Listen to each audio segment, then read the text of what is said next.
welcome you all to today's session. In continuation of my previous lecture, where we have discussed biological nitrogen fixation, the role of nitrogen in plants, and so on.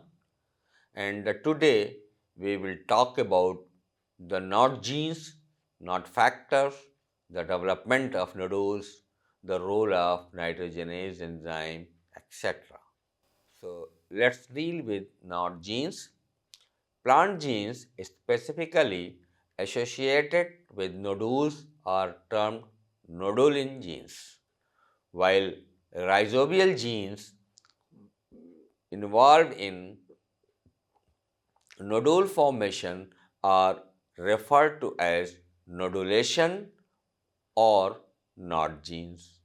So, nod genes are characterized into common nod genes such as node A, node B, node C, which are present in all rhizobial strains, and host specific node genes like node P, node Q, node H, node F, node E, and node L, which vary among Rhizobia species and determine host range.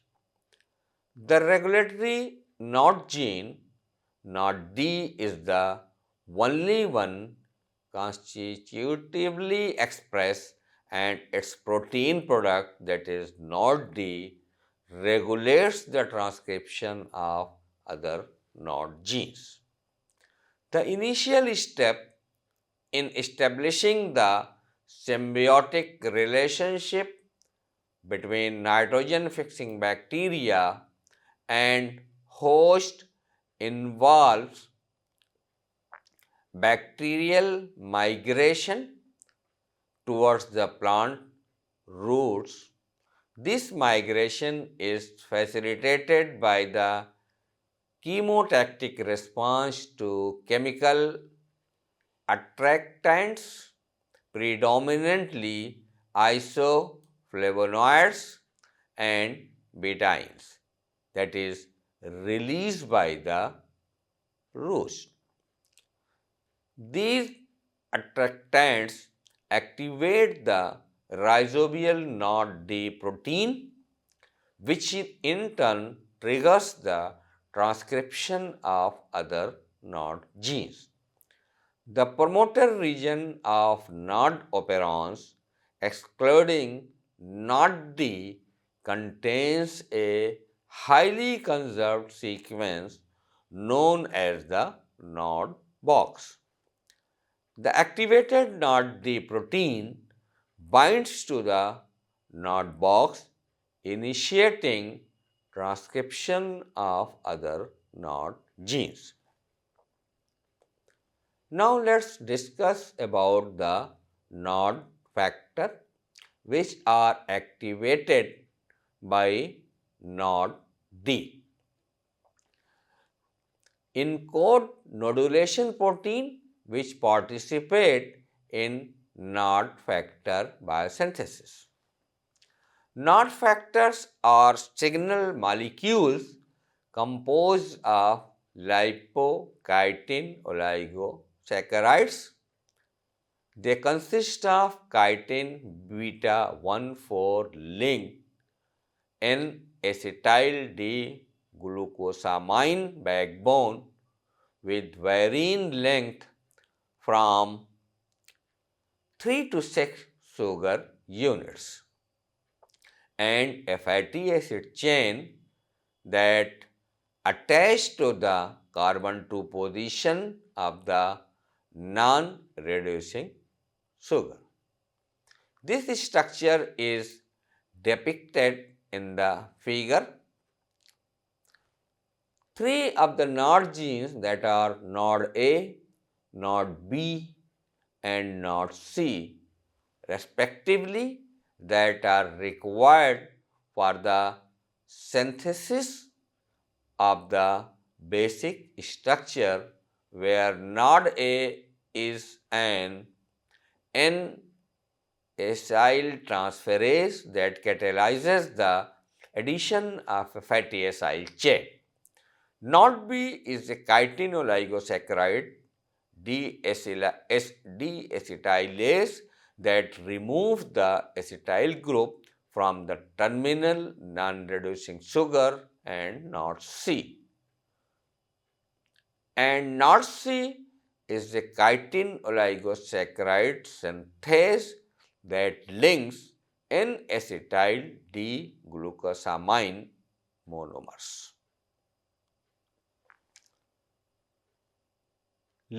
Not factor, that is the legumes host, exhibit specific responses to particular NOT factor, while their receptors, which are protein kinases located in root hairs, features extracellular sugar binding less M domain. Activation of these receptors by NOT factors induces oscillation in calcium ion concentration within the nuclear region of root epidermal cells. The recognition of these oscillations involves a calcium ion calmodulin dependent protein kinase associated with the protein called cyclops. Once ongoing calcium ion oscillations are detected, transcriptional regulators responsive to NOT factors directly interact with the promoters of NOT factor inducible genes. So, now discuss about the root nodule formation. First, we will discuss the involvement of NOT factor in nodule formation. Two concurrent processes takes place, that is infection and nodule organogenesis. In the infection process, Rhizobia attached to the root hairs release the NOT factor, triggering a noticeable curling of the root hair cells. This curling action creates a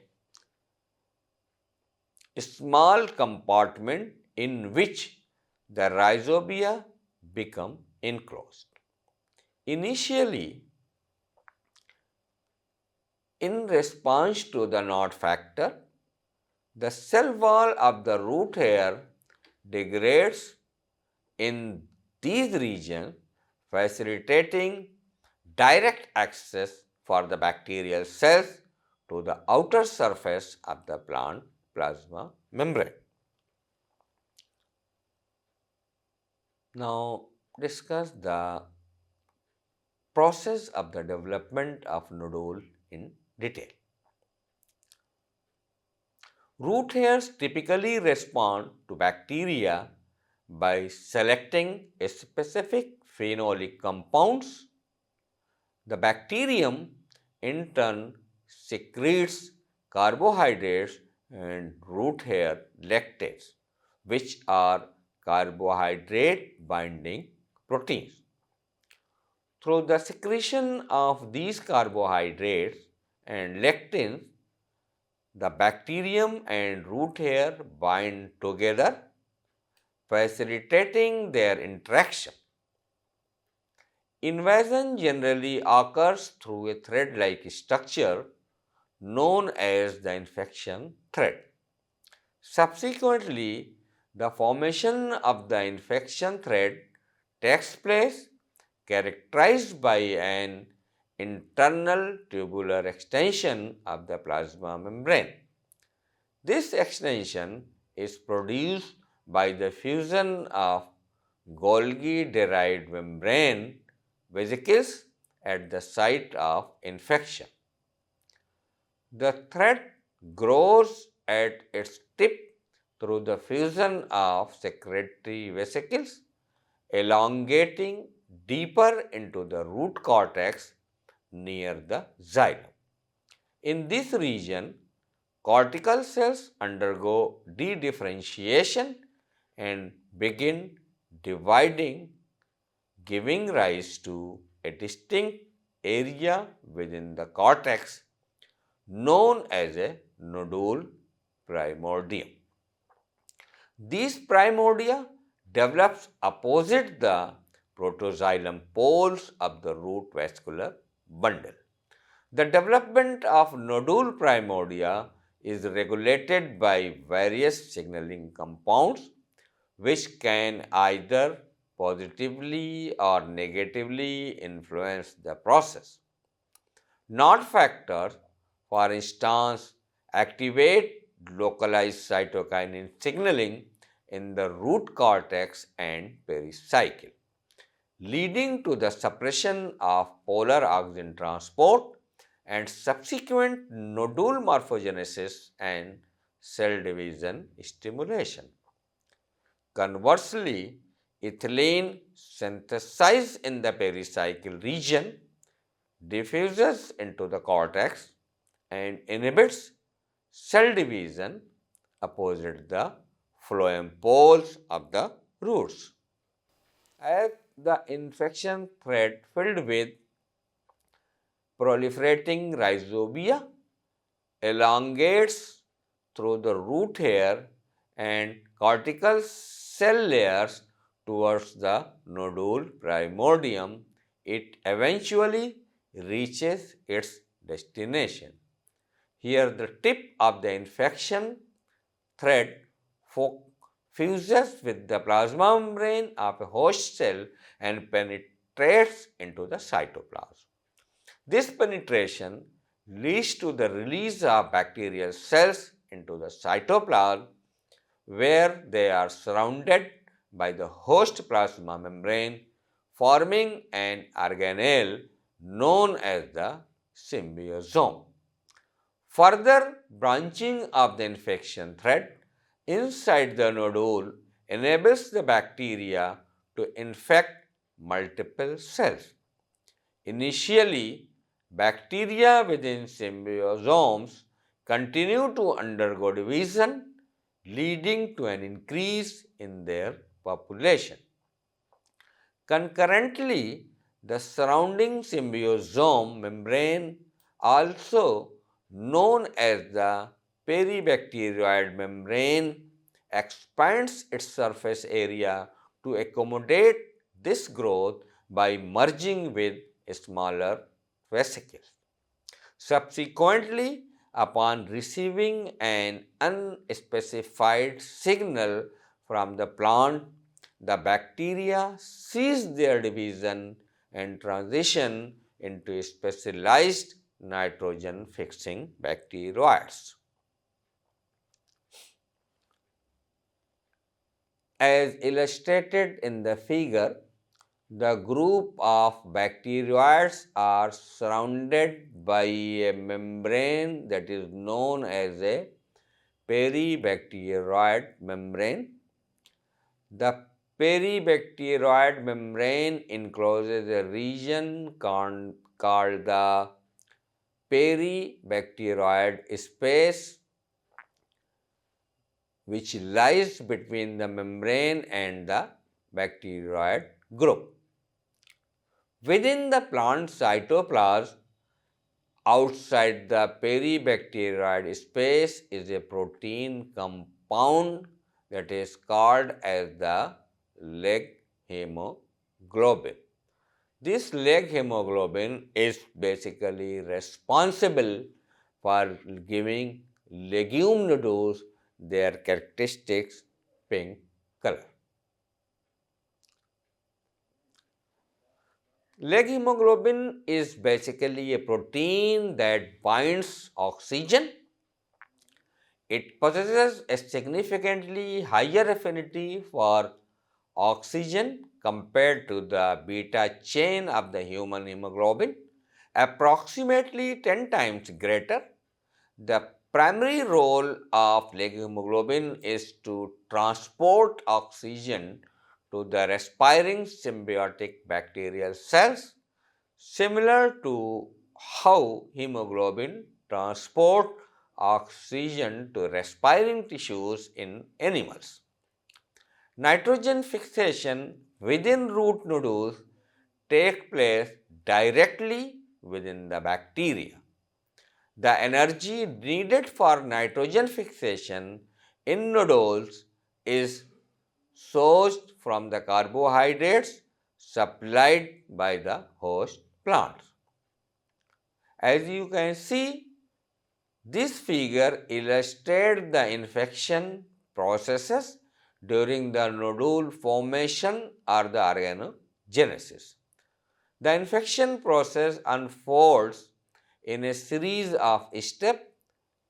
Initially, rhizobia attach to an emerging root hair in response to chemical attractants emitted by the plant. Subsequently, the root hair undergoes abnormal curling growth triggered by factors produced by the bacteria, facilitating the proliferation of rhizobia cells within the coils.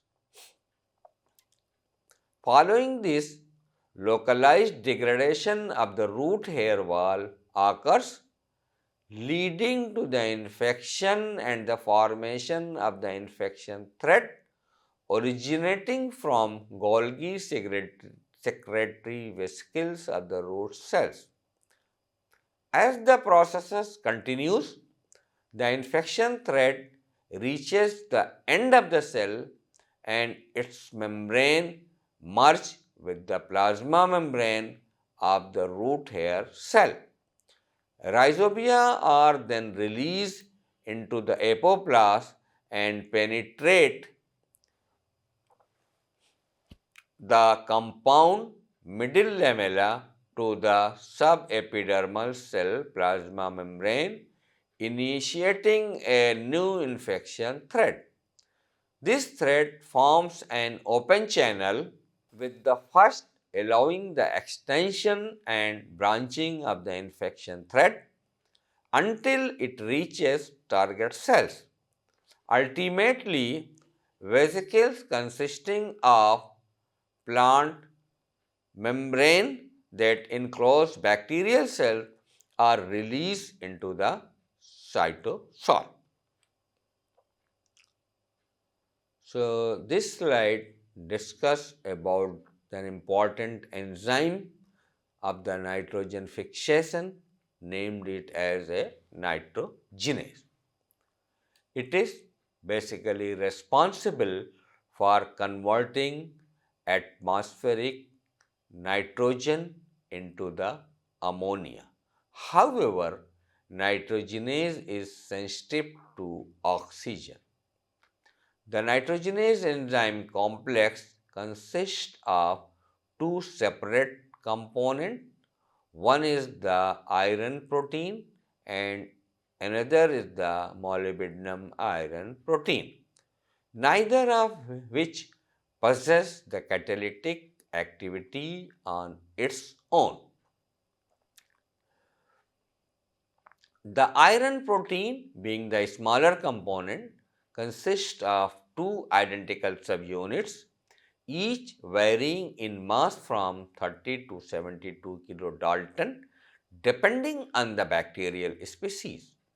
Each subunit contains an iron sulfur cluster which participates in the redox reaction converting nitrogen to ammonia.